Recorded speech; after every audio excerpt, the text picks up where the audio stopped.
Hello students,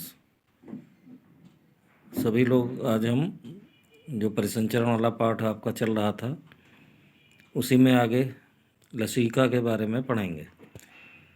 तो जैसे रुधिर के बारे में आपने पढ़ा कि रुधिर एक परिसंचारी द्रव है, उसी तरह का एक और द्रव हमारे शरीर में उपस्थित होता है जिसको हम लसीका कहते हैं। अब इसको ऊतक द्रव भी कहा जाता है।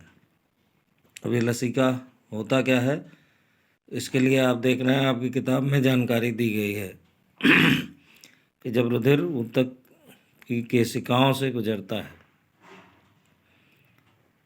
तो उससे बहुत सारी चीज़ें छन कर बाहर निकलती हैं। तो रुधिर का ये जो छना हुआ भाग होता है इसी को हम लसीका या लिम्फ कहते हैं। अंग्रेजी में इसी को लिम्फ कहा जाता है।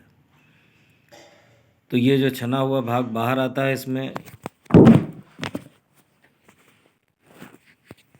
इसमें आरबीसी नहीं होते हैं।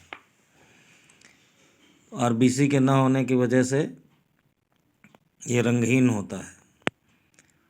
तो इसमें डब्ल्यूबीसी पाए जाते हैं और डब्ल्यूबीसी में भी लिम्फोसाइट की संख्या काफ़ी ज़्यादा होती है। तो इस तरह ये भी हमारे शरीर में एक तरल द्रव के माध्यम के रूप में कार्य करता है और रुधिर के समान ही बाकी के कार्य भी करता है, जैसे कि पोषक पदार्थों का संवहन करना, हार्मोन्स को एक स्थान से दूसरे स्थान पर स्थानांतरित करना, और इसके अलावा आंत में जो हम रसांकुर पाए जाते हैं जो भोजन का अवशोषण करते हैं, तो वहाँ पर ये वसा को अवशोषित करने में सहायता करता है।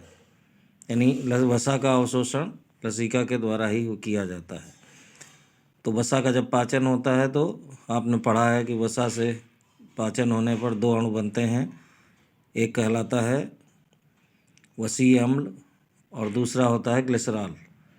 इनका अवशोषण रुधिर में नहीं होता है बल्कि इनको वहाँ से लसीका ही अवशोषित करता है और फिर बाद में वो लसीका इसे रुधिर में पहुँचा देता है।